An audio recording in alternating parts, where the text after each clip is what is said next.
102,8 radio station. This is Mesra FM. Mesranya musik dan informasi. And now, another hour right here, right now on www.radiomesra.com. Number one internet radio station.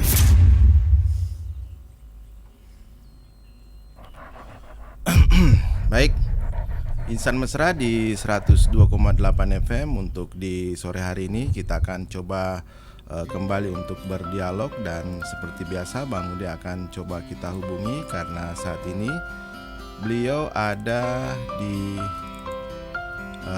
luar kota Parepare, tepatnya di Wonomulyo, Sulawesi Barat. Dan kita coba menghubungi dialog terkait iman dan Islam untuk sore hari ini. Ya, sementara mencoba terhubung dengan beliau, mudah-mudahan bisa direspon.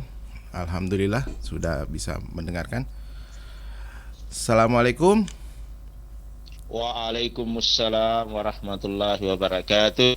Baik, alhamdulillah ya. Kita bisa kembali ini. Dan hari ini saya sendiri nih Bang Ude. Oh iya kah? Pada teman saya. Awe, lo pernah sepago lo kapan? Ya, wadi jadi. Pernah makan kemarin pakai kola likum. Apalagi di luar. Iya, mungkin takdirnya di situ. Iya, jalannya ya. Al khairu fi mahtarahullah. Ya, yes, itu yang terbaik. Sila.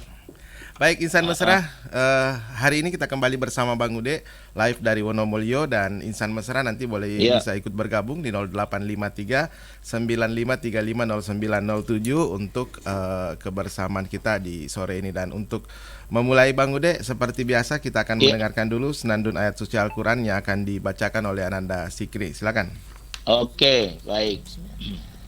قل لو كان البحر مدادا لكلمة ربي لنفذ البحر قبل أن تنفد كلمات ربي ولو جئنا بمثله مددا قل إنما أنا بشر مثلكم يوحى إلا أنما إلهكم إله واحد فمن كان يرجو لقاء ربه فليعمل عملا صالحا ولا يشرك بعبادة ربه أحدا صدق الله العظيم.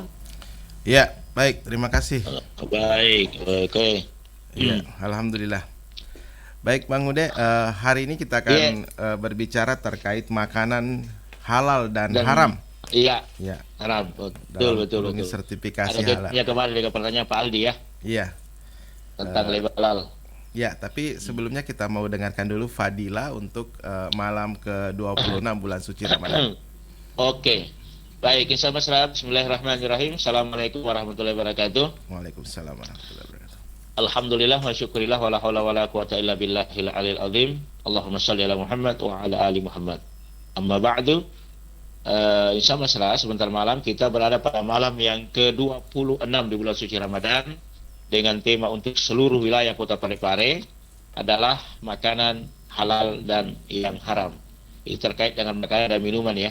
Iya. Kemudian fadilahnya sebentar malam, siapa yang beribadah kepada Allah sebentar malam tarawih ke-26, ya fa'illahu, Allah akan mengangkat pahalanya selama 40 tahun. Masya Allah. Jadi ini luar biasa ya, kita beribadah ini itu melebihi berapa ibadah kita diangkat oleh Allah selama 40 tahun. Iya. Itu hanya satu kali beribadah. Iya. Ini lebih mendekati dengan malam Lailatul Qadar ya. Iya. Lailatul Qadar itu 83,4 tahun sekali beribadah. Kalau kita beribadah sebentar malam, kita 40 tahun itu. Ya, ibadah kita diangkat oleh Allah Subhanahu wa taala.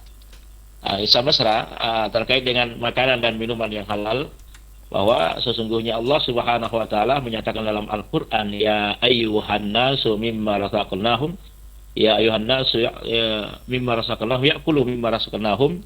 Jadi makanlah wahai manusia, makanlah apa yang Allah siapkan fil ardi halalan thayyiba, yang halal lagi baik di muka bumi ini. Jadi ada ketentuan yang Allah berikan kepada kita tentang persoalan mengenai makanan dan minuman yang halal. Iya. Mana makanan yang halal itu, mana minuman yang haram itu, dan mana makanan yang haram itu. Jadi ada beberapa jenisnya. Ada makanan yang memang diharamkan oleh Allah itu karena zat. Ada juga makanan yang diharamkan oleh Allah itu karena perbuatan. Iya. Jadi yang paling dahsyat itu adalah karena memang zatnya diharamkan oleh Allah Subhanahu wa taala.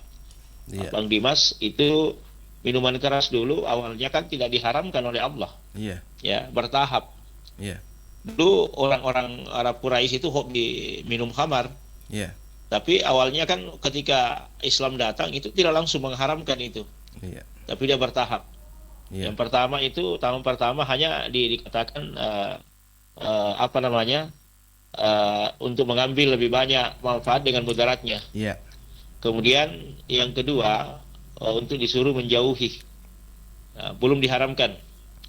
Tetapi ketika terjadi peristiwa Abdurrahman bin Auf dalam riwayat bahwa beliau pernah memimpin sholat, tiba-tiba Abdurrahman bin Auf itu terbalik-balik ayatnya.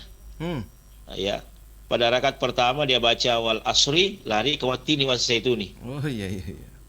Lalu rakaat kedua wal wattini, dia lari ke wal asri. Balik-balik.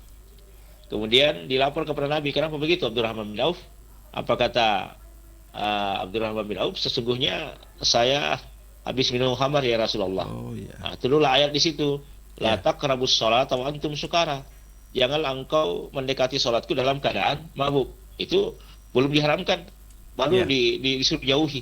Ya.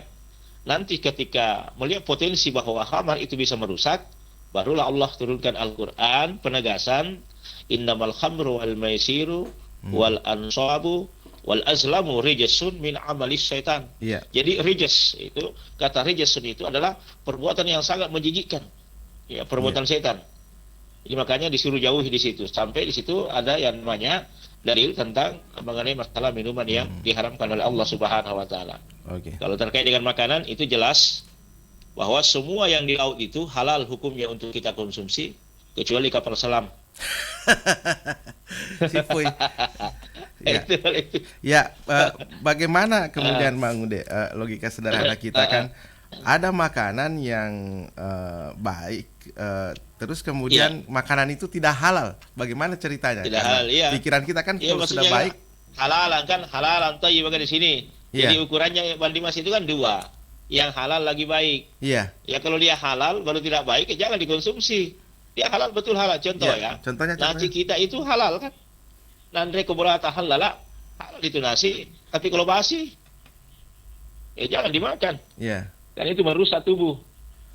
Ya, sama kalau misalnya kita makan halal, baik lagi itu nasi, tapi terlalu banyak kita konsumsi, itu bisa menjadi haram karena membuat kita muntah-muntah. Iya. Membuat kita tidak bisa bernapas. Nah, itu yang dimaksud ya.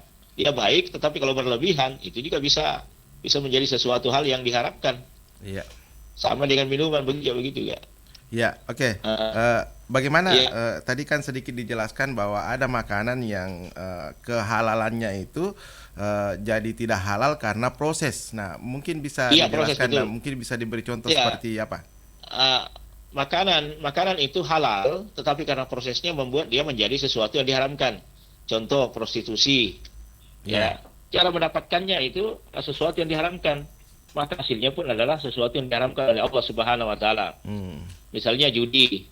Judi itu kan uang yang kita dapat sesungguhnya itu halal kalau kita mencari uang dalam artian bekerja. Tapi kalau kita mencari uang dalam bentuk perjudian dan prostitusi, itu yang menjadi sesuatu yang diharamkan oleh Allah Subhanahu wa taala. Jadi inilah dimaksud dengan haram karena proses. Ya. Tapi yang kita mau itu, Allah itu katakan bahwa sesungguhnya saya cinta kepada innallaha tawwabina wa yuhibbul mutatahhirin. Allah itu cinta kepada yang bersih dan orang-orang yang senantiasa bertobat kepada Allah Subhanahu wa taala. Dia ada proses yang membuat dia menjadi sesuatu yang diharamkan oleh Allah Subhanahu wa taala. Iya. Oke. Insan Mesra, kita menantikan juga untuk Anda yang mau berinteraksi, silakan di 0853 9535 0907. Mungkin bisa berinteraksi lebih cepat, jangan seperti kemarin-kemarin yang hampir kita selesai baru kemudian ikut berinteraksi. Jadi seperti itu. Oke, tema kita pun makanan halal dan bersertifikasi nanti juga akan kita bahas. Dan Insan Mesra, selain tema-tema di atas, Insan Mesra juga boleh bertanya hal-hal lain seputar iman dan Islam.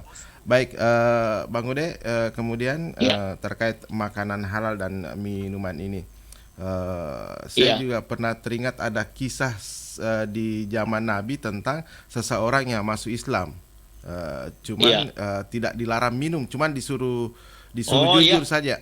Nah, bagaimana? Ya, itu kisahnya sahabat yang hobi minum minuman keras, hobi main wanita, hobi kemudian suka judi. Lalu dia ingin menyatakan Islam kepada Rasulullah Sallallahu Alaihi Wasallam. Lalu dia datang di hadapan Nabi dan berkata, "Ya Rasulullah, saya mau masuk Islam, tapi saya tidak bisa tinggalkan perbuatan saya." Itu kan bijaknya Nabi, tahu bahwa oke, kata Rasulullah, silahkan kau memeluk Islam, apa perbuatanmu? Saya enggak bisa tinggalkan itu judi. Saya juga hobi main perempuan. Iya. Dan saya juga hobi minum khamar. Lalu gimana ini Rasul? Apa kata Nabi? Nabi tidak mengatakan tinggalkan itu, enggak. Nabi hanya mengatakan silahkan kau masuk Islam, tapi kalau kau sudah masuk Islam, satu perbuatan yang harus kau lakukan. Apa itu? Kau harus jujur. Ya, jangan berbohong. Itu aja. Itu saja. Jadi dahsyatnya nasihatnya Nabi di sini dan bijaknya Nabi dalam kepada sahabat, karena memang tahu karakternya orang itu. Lalu ketika dia menyatakan Islam, lalu pulanglah dia menuju ke rumahnya. Jadi dampak dia berpikir, sosiologinya yang psikologinya yang dihantam sebenarnya. Ya, psikologisnya kan. Iya. Lalu orang ini berkata, aduh, betapa indahnya ini Islam. Saya tidak disuruh tinggalkan itu perbuatan maksiat judi atau apa, serahkan saja. Cuma saya hanya disuruh jangan berbohong, itu saja. Jadi dia gembira lah. Nah, tiba-tiba keesokan harinya dia mau pergi main judi. Lalu dia berpikir, kalau saya main judi, kalau saya ketemu Nabi, saya ditanya dari mana? Kalau saya jawab saya main judi, saya malu saya Nabi. Akhirnya tinggalkan, tidak mau pergi main judi. Iya. Kemudian satu ketika dia mau main perempuan lagi. Lalu dia teringat lagi dengan pesan Nabi. Kalau saya ketemu Nabi, kalau saya ditanya dari mana? Masih saya bilang saya dari berzina. Aduh, saya malu sama Nabi. Jadi hanya gara-gara itu saja dia tinggalkan seluruh perbuatan itu. Jadi betapa dahsyatnya yang namanya jujur, sehingga kejujuran ini insya Allah itu adalah merupakan kebaikan dan keberkahan pada diri seseorang yang melakukannya. Bahwa Islam ini mudah, Islam ini tidak sulit kok. Jadi Allah sudah memberikan legitimasi, Allah sudah memberikan dua patokan dalam makanan dan minuman. Ini yang haram, ini yang halal. Sudah ada label-labelnya yang ditentukan oleh agama. Tergantung kita bahwa ingat, ketika Allah mengharamkan sesuatu berarti ada dampak yang terjadi pada tubuh kita kalau kita makan. Nah, contoh ya, Allah haramkan itu, darah ini yang paling dahsyat ya dalam Al-Quran, bahwa Allah haramkan bangkai, darah, dan yang namanya babi. Babi itu urutan pertama. Iya. Ini juga menjadi pertanyaan. Kenapa mesti diharamkan? Berguna juga babi. Enak juga. Iya. Bukan persoalan masalah enaknya, Pak Dimas. Itu babi diharamkan karena saat itu adalah karena memang itu babi itu binatang yang paling kotor. Tidak ada binatang yang paling bernajis di muka bumi kecuali babi. Ya, contoh ya. Kasus dalam sebuah penelitian, ketika ditempatkan satu betina, dua jantan, itu babi ya. Iya. Lalu ada ayam dengan betina di situ juga, tetapi itu ayam hanya menggauli memang betinanya tok satu. Tapi ini babi, satu betina, dua jantan, itu menggauli bersamaan. Adakah perlakuan binatang seperti itu kecuali babi? Coba bayangkan. Satu betina, dua jantan. Lalu hebohnya lagi, sesudah dia menggauli yang betina, dia juga menggauli yang jantan, melakukan lagi sodomi. Itu babi itu. Ya. Iya. Oke, kita terima dulu. Iya. Ya, Pak Haji yang tertunda kemarin kan ini. Oh iya, silakan. Waalaikumsalam warahmatullahi wabarakatuh. Ya, silakan Pak Haji. Waalaikumsalam. Iya, silakan Pak Haji. Sebenarnya kemarin ini saya mau sampaikan.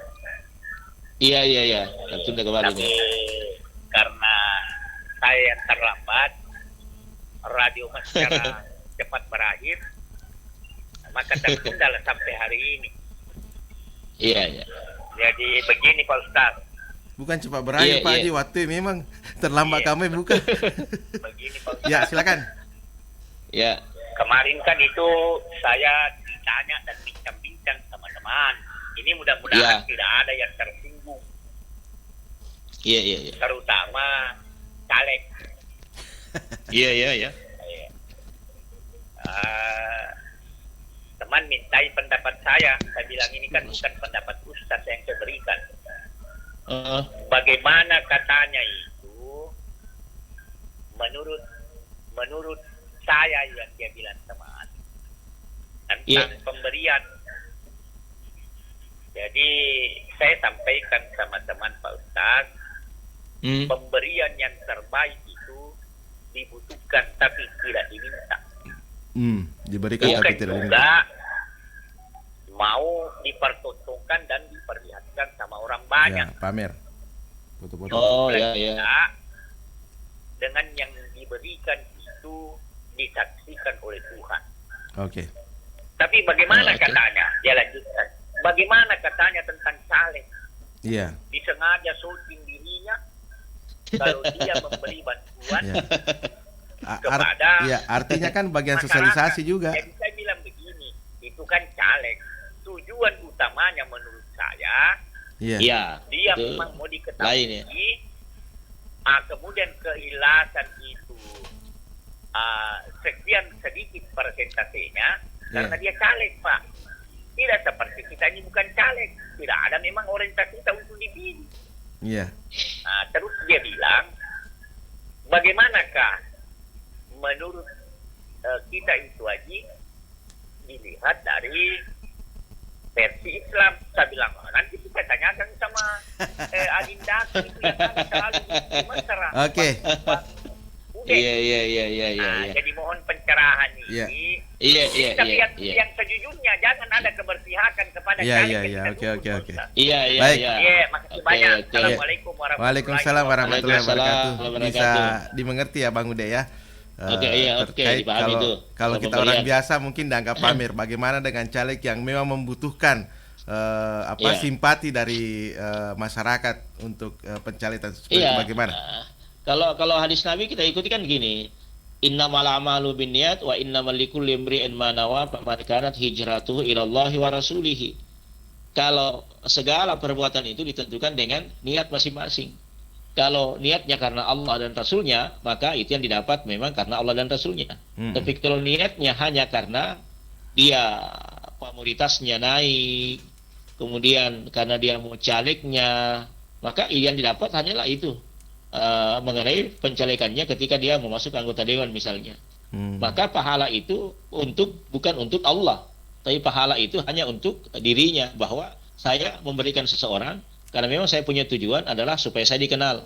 Maka dia tidak viral di mata Allah, tapi dia viral di mata manusia. Ini harus dibedakan.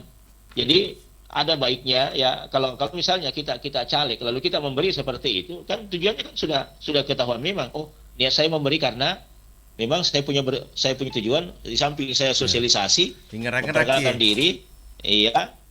diri bahwa saya juga mau mencalonkan diri untuk masuk ke anggota dewan. Artinya ini hanya bentuk perkenalan tapi dibumbui dengan pemberian kepada masyarakat. Dan itu sah-sah saja kalau dia mau lakukan selama dia punya kemampuan. Yang bahaya itu adalah ketika dia memberi lalu ketika tidak duduk lalu diambil kembali itu pemberian. Itu yang agak riskan ya, dan ini kan banyak terjadi. Tapi kalau dia sosialisasi dia mampu ya silahkan, akan tidak salah. Tetapi ingat, di mata Allah itu tidak sampai pahala seperti itu, yang sampai hanya kepada Allah Subhanahu Wa Taala. Ya. Kayaknya masih ada yang kurang jelas ini. Masih Pak Haji yang telepon. Oh iya, silakan. Iya. Jadi ini kan yang menjadi persoalan, Pak Ustaz. Iya. Semua kita tahu bahwa pemberian yang dilakukan oleh caleg ini menurut saya tidak lain dan tak bukan sekedar untuk dikenal dan dipilih nantinya, harapannya seperti itu. Tapi betul, tujuannya kan ada. Iya, ada juga yang mengatasnamakan karena Allah. Bagaimana ini? Iya. Karena Allah, saya katanya berikan karena Allah. Jadi itu tergantung kepada niatnya itu, Pak Haji. Gimana karena Allahnya kalau memberikan terus disoting, seperti disuruh orang bilang soting guys. Nah, kan seperti itu. Ini yang kedua kualitas saya sampaikan. Saya kan waktu masih muda suka jalan, Pak Ustaz. Iya. Halo? Iya, silakan Pak Haji. Halo, iya. Suka jalan. Jadi di tahun 80-an itu saya terdampar di Jawa Barat. Wih, jadi orang Sunda. Jauh-jauh juga dia. Menginap di masjid. Iya. Jadi saat itu saya berpikir daripada tidak pulang, makin panjanglah penderitaanku. Iya.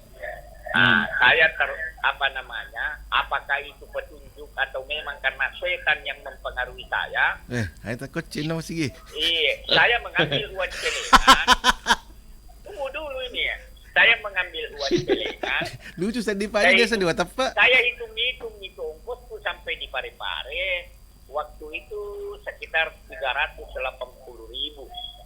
Iya, 82. Nah, jadi inilah itu baru saya titip surat di Celengan. bukan di Celengan. Saya kasih tahu, saya sampaikan alamat. Insya Allah kalau saya sampai di Sulawesi, di rumah saya akan kirim kembali, kan ada di situ nomor rekeningnya. Iya. Walhasil pendek cerita, saya sampai 1 minggu kemudian saya kirimkan uangnya. Ya. Namun sampai hari ini di usia sudah 65 tahun tidak ada konfirmasi dari panitia masjid, Pak Ustaz. Pertanyaannya, iya. apakah saya masih ada beban dosa atau bagaimana, Pak Ustaz? Ya, unik juga ini. Assalamualaikum warahmatullahi wabarakatuh. Iya. Kalau bukan beliau yang cerita ini Bang Ude, saya tidak percaya, tapi beliau yang cerita ya. Agak tertarik ya, agak menarik ya kisahnya. Iya. Agak menarik ya. Artinya keterpaksaan dilakukan untuk bertahan hidup, bukan karena kemauan memang mencuri begitu. Ya, silakan. Ya, karena keterpaksaan ya. Jadi ada kemiripan dengan alur cerita dari Di Atas Sajadah Cinta ya, atau Dalam Mihrab Cinta. Ya. Ada itu dulu sinetron yang seperti itu. Dan pesantren tiba-tiba dia terpaksa melakukan pencurian karena butuh, terpaksa dia melakukan yang seperti itu. Jadi kan gini, kita melakukan perbuatan itu seperti yang dilakukan oleh Pak Haji, dia terpaksa untuk ongkos pulang, tetapi dia punya niat baik karena mengembalikan uang itu. Iya. Ya. Dan itu dosanya sudah, itu namanya bentuk taubat kita kepada Allah Subhanahu wa taala.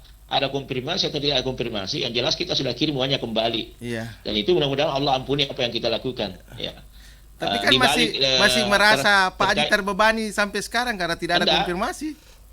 Tidak usah terbebani karena kita sudah mengembalikan uang itu, tapi yang jelas uang itu sudah sampai di rekeningnya panitia masjid. Ya begitu kan? Persoalan dia konfirmasi atau tidak, yang jelas sudah ada. Bagaimana Pak pada saat kita mengirim uang dan itu dinyatakan sudah sampai, ya alhamdulillah sudah halal dan itu diterima oleh Allah Subhanahu wa taala sebagai bentuk pengampunan dosa kepada sama manusia, karena kita punya niat baik dan itikat baik untuk mengembalikan. Karena kita melakukan itu karena memang terpaksa dan perbuatannya itu adalah merupakan sesuatu yang haram, tapi karena dia sudah insaf dan dia taubat mengembalikan itu, maka itu sudah diampuni dosanya oleh Allah Subhanahu wa taala ya. Jadi ada perkataan dan ada pemakluman bahwa apapun yang kita lakukan ketika kita bertobat kepada Allah Subhanahu wa taala, maka sesungguhnya Allah ampuni dosa-dosa kita. Iya. Itu dulu poinnya ya. Kemudian yang mengenai masalah pemberian itu ya mengatasnamakan karena Allah, itu kan hati-hati di sini kalau kita mengatasnamakan karena Allah lalu kita punya tujuan mengatasnamakan diri kita. Itu bentuk penzaliman yang parah kita kepada Allah, dan itu kita menipu Allah Subhanahu wa taala. Ya, bukankah Allah itu adalah sebaik-baik yang daripada melakukan tipu muslihat. Manusia tidak akan pernah mampu melakukan penipuan terhadap Allah Subhanahu wa taala karena karakter manusia sudah ditahu ketika Allah menciptakan kita. Jadi wa makarallah. Jadi pembuat makar yang paling bagus itu adalah Allah Subhanahu wa taala. Meskipun bagaimana manusia merencanakan untuk menaikkan elektabilitasnya, ketika dia menyatakan karena Allah, tetapi ada yang tahu dalam hati seseorang bahwa sebenarnya itu bukan karena Allah, tapi karena elektabilitasnya untuk dipilih untuk menjadi caleg. Ini yang bahaya. Kalau sekiranya dia terpilih lalu dia memberi, boleh jadi lain persoalan itu. Berarti dia memang mengatakan ikhlas kepada Allah Subhanahu wa taala dengan niatnya seperti itu. Oke. Ya, kita ada penelpon lagi. Ya kan? Halo. Assalamualaikum warahmatullahi wabarakatuh. Waalaikumsalam warahmatullahi wabarakatuh. Ya, silakan.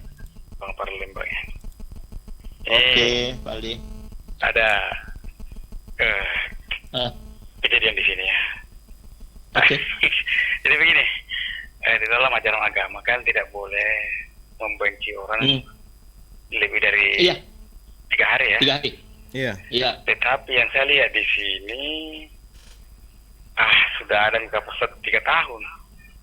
Bah. Tetapi berlakunya 2 orang ini rajin sembahyang, berjamaah, bersedekah, sama-sama di salat. Iya. Tapi si Bombe rajin salat, pokoknya macam mana nih? Ya. Tapi kenapa ini orang? Anehnya nih orang, tokoh masyarakat kita juga mau ajari, jangan begitu begini. Nanti kita jadi panutan dalam masyarakat itu Pak. Panutan. Nah ini kan persoalannya hanya terjadi kesalahpahaman.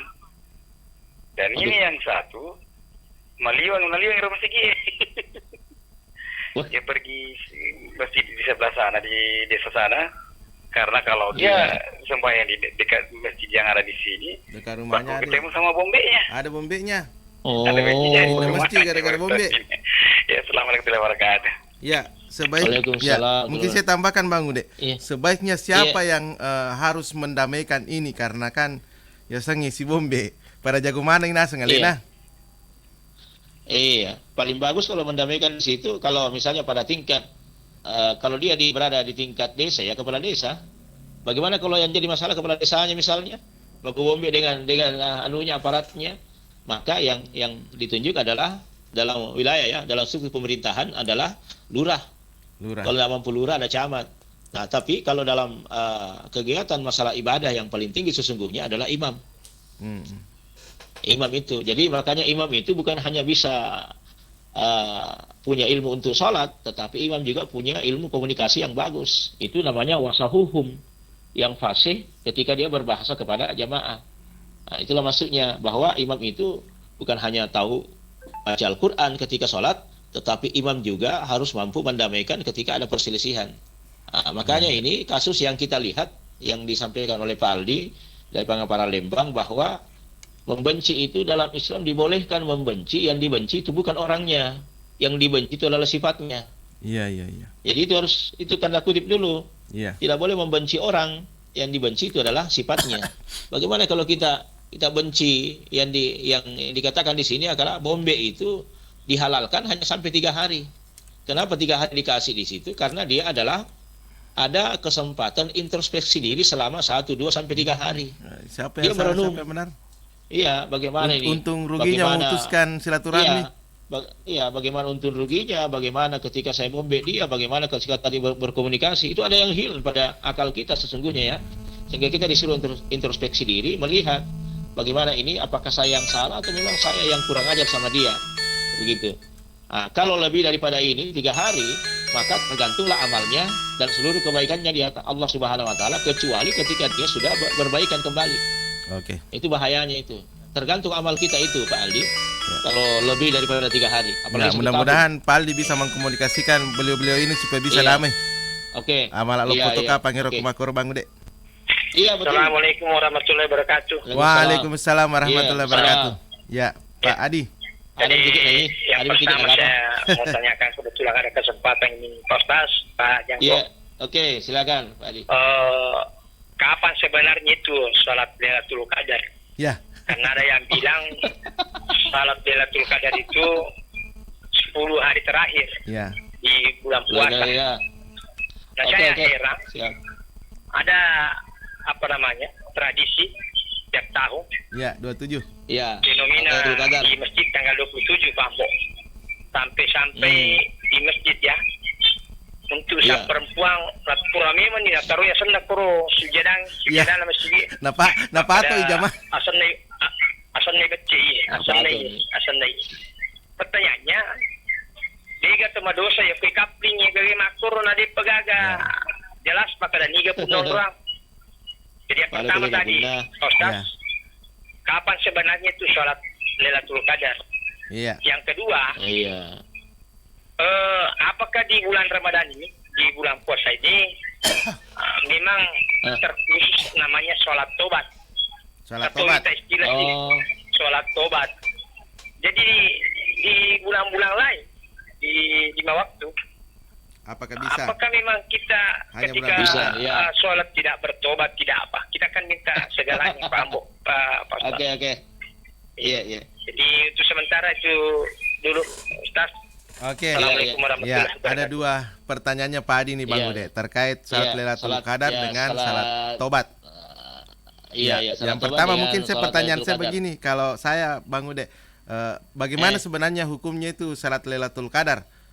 Karena kan juga tidak semua masjid melakukan, ada juga sebagian. Nah, bagaimana sebenarnya? Kalau kita mempersoalkan masalah hukum sholat Lailatul Qadar, berarti kita menganggap bahwa hukum, kalau kita mengatakan itu sunnah atau mubah, boleh, berarti ada namanya sholat Lailatul Qadar. Sementara dalam hadis yang dipahami oleh sebagian ulama itu adalah dhaif dalilnya, tidak boleh dipakai. Itu ya, malah ada sebagian ulama jangan mengatakan sholat Lailatul Qadar karena tidak ada sholat Lailatul Qadar. Yang ada itu di 10 terakhir Ramadan itu adalah sholat tahajud, sholat tasbih, sholat hajat, sholat tobat. Itu aja.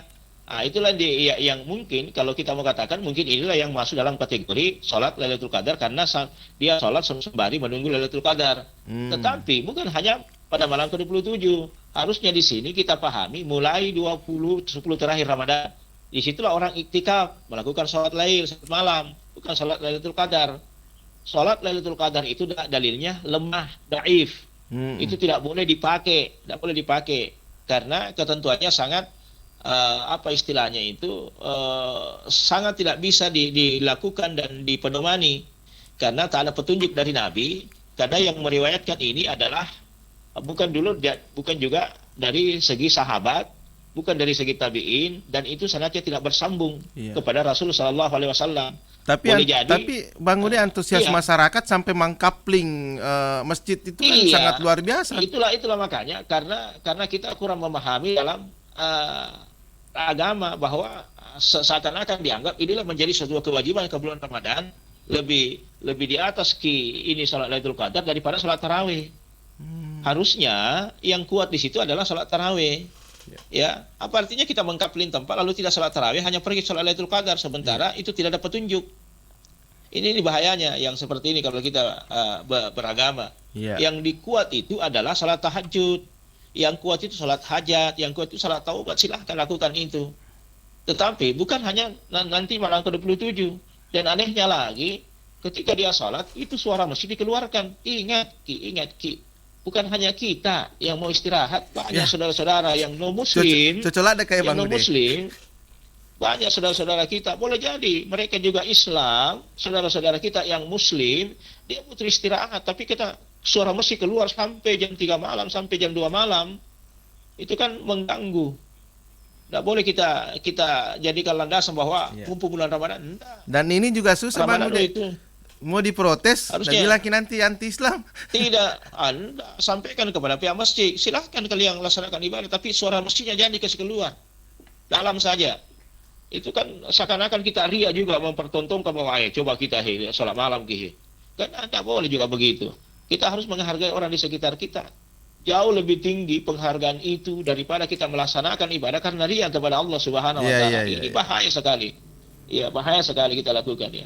Sering ya. Dan saya pernah rasakan bahayanya orang ini sholat sampai ke daerah Timur Ama itu terdengar itu. Baru keluar jam 2 malam, coba bayangkan. Dan itu sudah sampai sahur nih. Ya, bagaimana orang mau istirahat? Sepi-sepi mau tuh bangun dek Timur Ama, oke kampoku padat penduduk. Iya, coba bayangkan sementara Nabi Rasulullah SAW ada sahabat yang dulu mau juga melakukan sholat seperti Nabi, lalu dia ikat badannya, dia tidak tidur, kemudian itu matanya dia apa namanya, pada kena tumpai, pasangnya apa itu supaya ganjali. Dia ada ganjal semua badannya juga diganjal supaya dia tidak tidur. Diikatkan itu badannya di satu sisi tiang rumah itu, lalu dia berdiri tegak, lalu Nabi mengatakan, kenapa kau ingin membunuh dirimu? Ya Rasul, saya juga mau laksanakan sholat malam terus. Oh, kata Nabi, tidak begitu. Saya sholat malam, saya istirahat.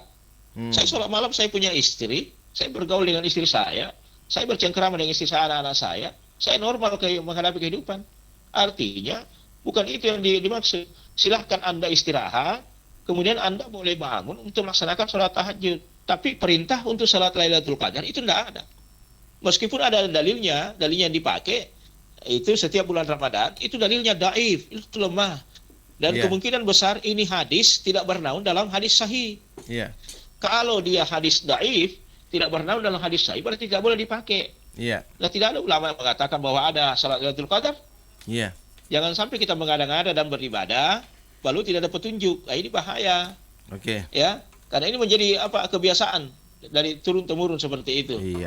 Kemudian pertanyaan kedua, salat tobat ya.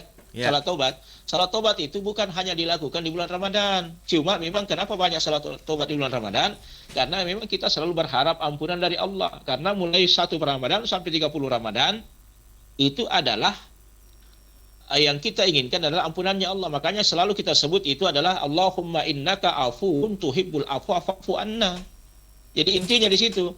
Nah, salat tobat itu dilakukan kapan saja. Riwayatnya salat tobat adalah ketika Nabi Adam memakan buah khuldi, lalu dia terusir dari sorga dan sujud kepada Allah selama 40 tahun sambil membaca Rabbana salamna ampusana. Inilah yang diriwayatkan sebagai salat taubat. Jadi salat taubat itu antara maghrib dengan isya, 2 rakaat. Lalu kalau diambil sesudah salat isya berarti bisa 4 rakaat. Nah, itulah biasanya kita bangun salat malam, kita salat tahajud, salat taubat, lalu salat hajat. Lalu kita tutup dengan witir. Tapi kalau sudah berwitir, tidak usah lagi berwitir. Nah, itu maksudnya. Ya. Yang kedua, salat taubat dilakukan bukan hanya malam hari. Boleh dilakukan di siang hari ketika terjadi sesuatu. Misalnya gini, tiba-tiba ya, kita berjalan.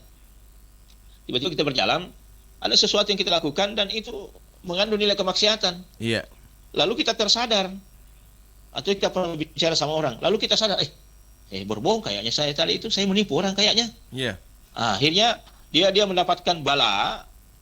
Apakah dia terbentur kakinya, apakah dia jatuh, dia baru sadar bahwa dia melakukan kebohongan tadi. Lalu dia sadar itu, lalu dia pergi ambil air wudhu, lantas dia masuk ke masjid untuk salat taubat. Jadi itu boleh dilakukan seperti itu. Berarti salat taubat ini tidak memandang kadar dosa yang kita lakukan, Bang Ude. Atau memang ada dosa tertentu yang harus kita salat taubat. Kalau dosa ini biar istighfar saja. Gini ya, contohnya contoh yang paling konkret, Bang Dimas. Peristiwanya almarhum siapa namanya ini? Ustadz Arifin Ilham ya, ketika berada di Nunukan, itu disuguhi sanggara pepe. Dia tidak pernah makan yang seperti itu. Disuguhi sanggara pepe, lalu nikmat sekali dia makan, enak sekali dia makan. Akhirnya tidak berhenti, dia makan terus. Dia bilang, nah, betul katanya, sama dengan sambal. Karena dia enak-enak makan, tiba-tiba sesudah sholat, habis makan itu, dia mulai kembung perutnya. Akhirnya dia mencret, beol-beol. Ketika itu dia langsung pergi ambil air wudhu, lalu dia melaksanakan salat taubat kepada Allah. Ketika itu dia menjelaskan, sebetulnya saya tadi agak takabur menghadapi makanan, makanya saya laksanakan salat taubat kepada Allah.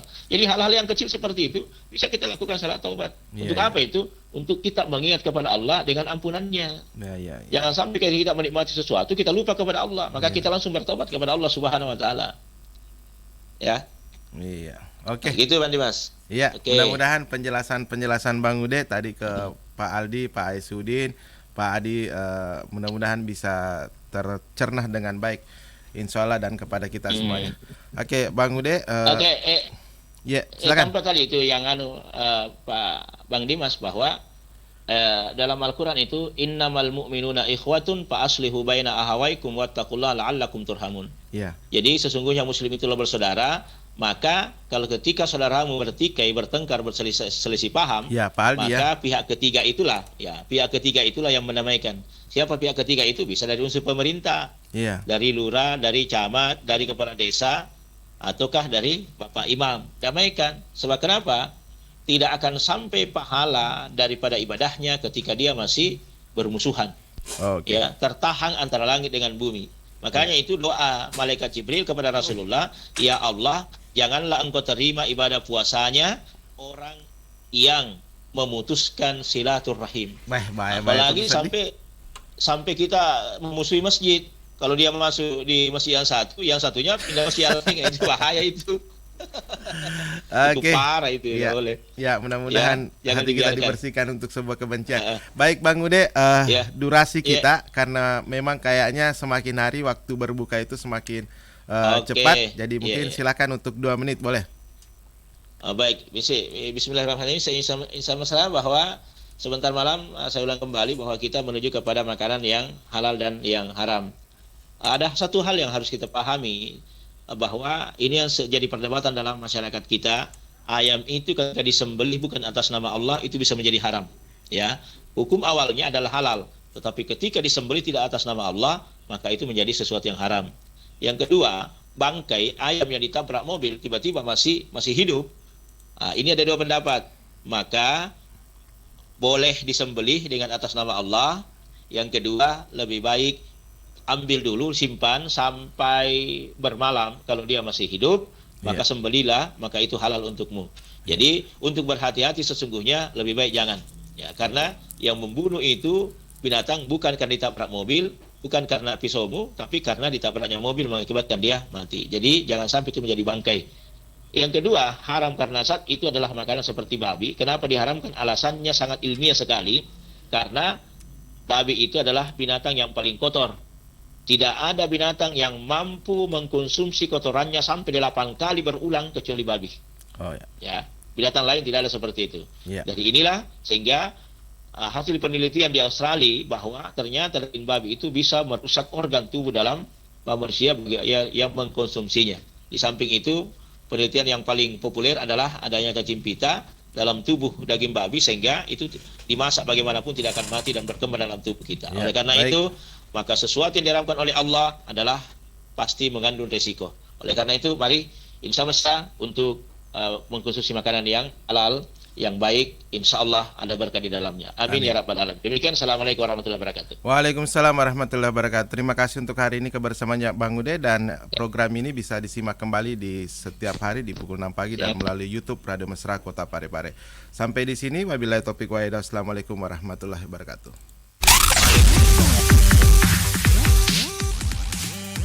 102,8 Radio Station. This is Mesra FM.